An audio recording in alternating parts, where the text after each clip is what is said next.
అస్సలాము అలైకుం. Welcome to PA news. ఈరోజు ముఖ్యంగా మేము ముందుకు రావడం ఏమంటే, ప్రొద్దుటూరులో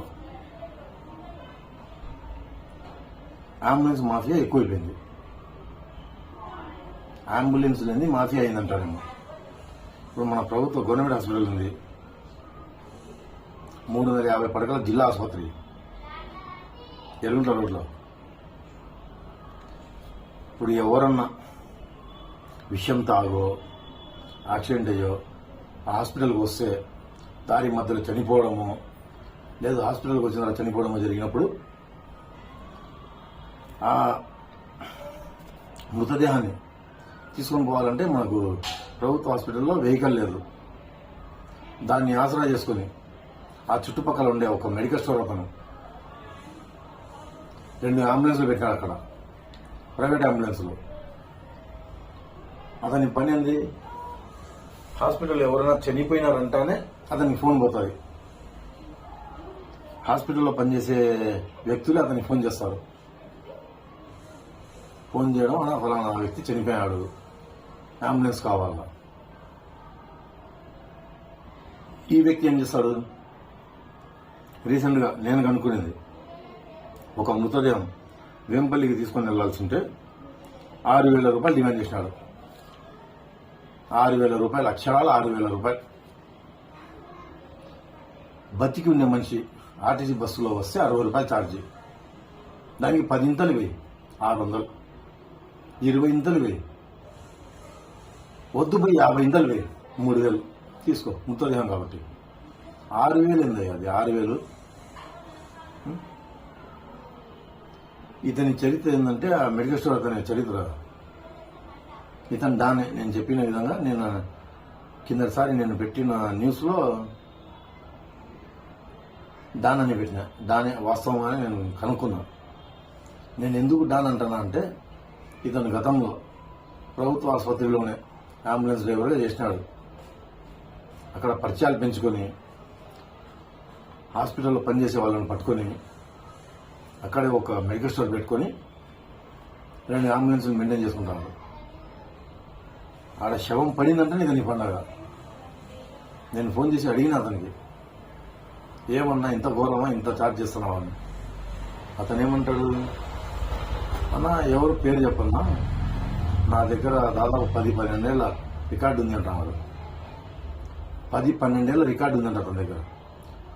అన్న నువ్వు రికార్డు తీసుకొస్తే నేను ప్రతి ఒక్కరికి ఫోన్ చేసి ఒప్పిస్తా, నువ్వు ఎంత తీసుకున్నావు, అది ఎక్కువ కాదా అని. ఇంకొకటి, బయట నుంచి అంబులెన్స్ ఏమన్నా తీసుకుంటే ఒప్పుకో, ఏమైనా నీ జాగిరా అదేమన్నా, నువ్వు వచ్చినా చూడు పల్లె, చెప్పమంటావా, నువ్వు చిన్న పల్లె నుంచి వచ్చినావు, మన ప్రొద్దుటూరుకు 4-5 కిలోమీటర్ల దూరంలోనే. ఆ పల్లె నుంచి ఎందుకు వచ్చినా, మీది ఫ్యాక్షన్ కుటుంబం కరెక్టేనా. ఆ ఫ్యాక్షన్లో హత్యలు అవి జరిగి ఆ గొడవలతో మీరు వలస వచ్చినారు ప్రొద్దుటూరు. ప్రొద్దుటూరు జీవనోపాధి కోసం వచ్చి నువ్వు వెళ్తావా ప్రభుత్వ హాస్పిటల్? నీకు హాస్పిటల్ సిబ్బంది సహాయ సహకారాలు లేదే నువ్వు వెళ్తావా?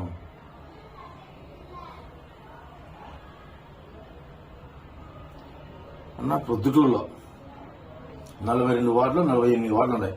ఖచ్చితంగా అయితే నేను కనుక్కోలే, 42 వేద్దాం. 42 వార్డులు నేను తీసుకొస్తానా, నేను అడుక్కుని తీసుకొస్తా. ఒక్కొక్క కౌన్సిలర్ దగ్గర 10,000 తీసుకొస్తాను, 4,20,000 అవుతుంది. లేదు ఎవరన్నా పెద్ద మనుషులు ఉన్నారు, మహానుభావులు, ఒక అంబులెన్స్ ప్రొవైడ్ చేయండి గవర్నమెంట్ హాస్పిటల్. ఎందుకంటే ఇప్పుడు ఎవరైనా చనిపోయినారు, వాళ్ళు బాధలో ఉంటారు, వాళ్ళ దగ్గరికి పోయి డిమాండ్ చేసి 6,000, 8,000, 10,000 వాళ్ళు ఉండే పరిస్థితిని మీరు డిమాండ్ చేయడమండి. అదే ఒక వెహికల్ శవాలను తీసుకొని పోయే, మృతదేహాలను తీసుకొని పోయడానికి ఒక వెహికల్ పెట్టేసే ఫ్రీ ఆఫ్ కాస్ట్ తీసుకొని పోవచ్చు కదా. ఇంకో స్కామ్ కూడా జరుగుతుంది మన ప్రొద్దుటూరు గవర్నమెంట్ హాస్పిటల్లో. 108 అంబులెన్సులు ఇక్కడ ఏదైనా సీరియస్ ఉంది, కన్నులు కానీ కడప కానీ తీసుకెళ్లాలంటే ఆ డ్రైవరు డీజిల్ పట్టాలని చెప్తానంట. డీజిల్ పట్టిస్తే నేను వస్తా, డీజిల్ మీకు గవర్నమెంట్ ఇవ్వడం లేదా? అంబులెన్స్ ప్రొవైడ్ చేసినప్పుడు గవర్నమెంట్ డీజిల్ ఇవ్వదా? ఇది ఎక్కడ న్యాయం సార్ ఇది? నా డాను నీ 2 అంబులెన్స్లు ఉన్నాయి, నువ్వు అక్కడ పెట్టేదానికి అర్హత లేదు. ఇంకో విషయం, ఎవరికి నచ్చితే ఆయన తెచ్చుకుంటాడు. ఒక్కొక్కడు ఆటో తెచ్చుకుంటాడు మృతదేహం తీసుకుని పోయేదానికి. అతని ఆర్థిక పరిస్థితులు చూసుకొని నువ్వు అనవసరంగా సిబ్బంది నీకు ఫోన్ చేసి చెప్పడము, నువ్వు కలుగ చేసుకొని నాకు ఇంత కావాలి అంత కావాలని డిమాండ్ చేయడం మంచిది కాదన్నా. దయచేసి ప్రొద్దుట ప్రజల్ని బతకని, నువ్వు బతుకు, దానికి ఒక లిమిట్ ఉంటుంది. నేను కాల్ చేసి నీతో మాట్లాడినా, నేనేమన్నా 10-12 ఏళ్ళ రికార్డు ఉంది.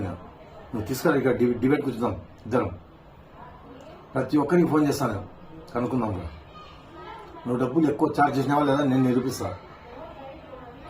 నేను తప్పులు లేని నేను వీడియో ముందుకి నేను రాను, తప్పులు లేనిది. ఇంకొక విషయం, ప్రొద్దుటూరులో చాలా మంది సర్టిఫికెట్లు లేని డాక్టర్లు ఉన్నారు. నేను కేవలం ముస్లిం మత ప్రాబ్లమ్స్లోనే కాదు, ప్రతి ఒక్క విషయంలో నేను ఎంటర్ అయినా. కొన్ని హాస్పిటల్లో సీజ్ చేయించినాను. ఫర్ ఎగ్జాంపుల్, విజయనగరం వీధిలో ఒక డాక్టర్ ఉన్నాడు. ఈవెన్ అతను 10th క్లాస్ కూడా చదవలే, పేరు ముందర డాక్టర్ ఉంది. అతని హాస్పిటల్ సీజ్ చేయించినాను. ప్రొద్దుటూరులో ఆర్ఎంపీ డాక్టర్ చాలా మంది ఉన్నారు, వాళ్ళ హాస్పిటల్ సీజ్ చేయించినారు. ప్రొద్దుటూరులో ఉండే పెద్ద మనుషులు దయచేసి ఒక వెహికల్ని అరేంజ్ చేయించండి ప్రొద్దుటూరు గవర్నమెంట్ హాస్పిటల్. మృతదేహాలను తరలించడానికి 108 ఒప్పుకోరు. కాబట్టి ఒక అంబులెన్స్ ప్రొవైడ్ చేస్తే బాగుంటుంది. లేదు, కాదు, మీ వల్ల కాదు,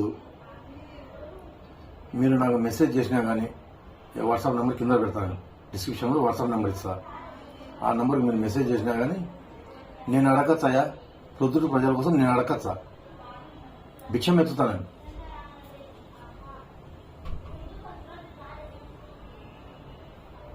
అన్నా డాను, కొద్దిగా చూసి మెయింటైన్ చేయనా. ఉన్నోళ్ళు ఉంటారు, పేదోళ్ళు ఉంటారు, ఎవరినైనా ఒకే రకంగా ట్రీట్ చేయి. పేదవాళ్ళు గవర్నమెంట్ హాస్పిటల్కి వస్తున్నారంటే దాదాపు పేదవాళ్ళే ఉంటారు.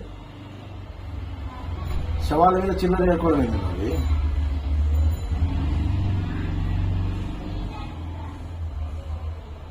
నన్ను అడిగినా నీ దగ్గర సాక్ష్యాలు ఉన్నాయని.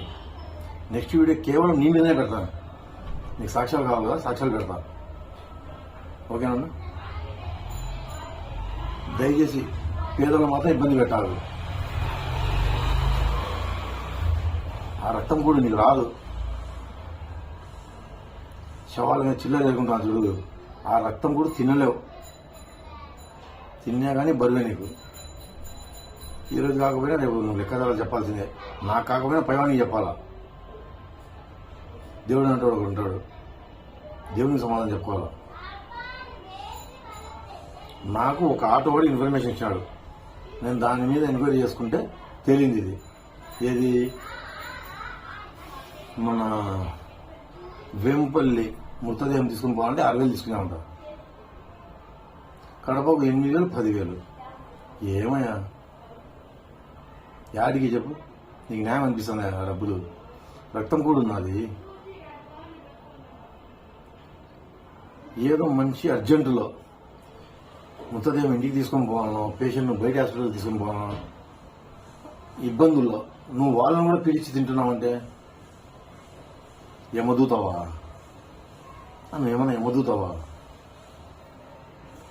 ఈ రక్తం కూడా ఎవరికి అరుగుదల కాదు, మానుపెట్టాలి. చేతనైతే సహాయం చేయి. నువ్వు సహాయం చెయ్యకపోయినా కానీ వాళ్ళని పిలిచి తినాలి. నువ్వు సహాయం ఎట్టా చేయవు.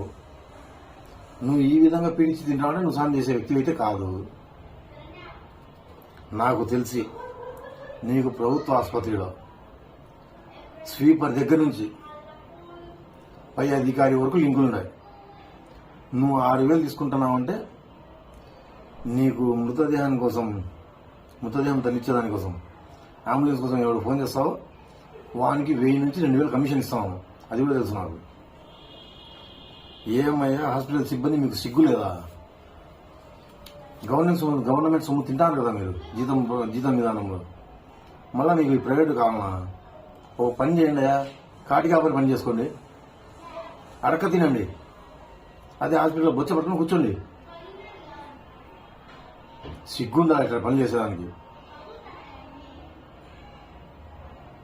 గవర్నమెంట్ హాస్పిటల్కి వచ్చేటోళ్ళు రిచ్ ఏం రారు, బాగా బలిసిన వాళ్ళు ఎవరు రారు, పేద మధ్యతరగతి ప్రజలు వస్తారు. వాళ్ళు ఇబ్బందులు ఉంటారు కాబట్టి అది వచ్చేది. మీరు వాళ్ళని వచ్చాడమేనా? సిబ్బంది కూడా చెప్తాను, నేను ఇంకా ఏళ్ళు పెట్టలే గవర్నమెంట్ హాస్పిటల్లో. ఆడ బొక్కలు చాలు నాకు తెలుసాయి. నేను ఈ విషయం మీద సూపరింటెండెంట్తో మాట్లాడాలని 3 సార్లు ఫోన్ చేసిన. సూపరింటెండెంట్ గారు ఫోన్ ఎత్తాలే. మరి అతను ఎంత బిజీలో ఉన్నా నాకు తెలియదు. సూపరింటెండెంట్ హోదా కదా, బిజీ ఉంటారు. వచ్చి నేను 1 గంట ఆడ ఎంక్వైరీ చేస్తే ప్రతి ఒక్కటి అవినీతే. ప్రతి ఒక్కటి బయట మందులు రాసివ్వడం కానీ, మృతదేహాల అంబులెన్సులు కానీ. ఏమయ్యా మీకు జీతాలు ఇస్తుంది కదా గవర్నమెంట్, అది మేము కట్టే పన్నుల్లోంచే కదా మీకు ఇచ్చేది. మీకు అది సరిపోవడం లేదా? లంచాలు తిని బతికేదానికన్నా పన్నులు మానుకొని అడక్క తినండి. ఆ ఉద్యోగాలు మానుకొని ఆడనే అడక్క తినండి, పర్వాలే. రేపు మీరు సస్తే ఎంతమంది చూడొస్తారో చూసుకోండి. చెడు చేయకు, మంచి చెయ్యకపోయినా పర్వాలే, నువ్వు చెడు చేయకు.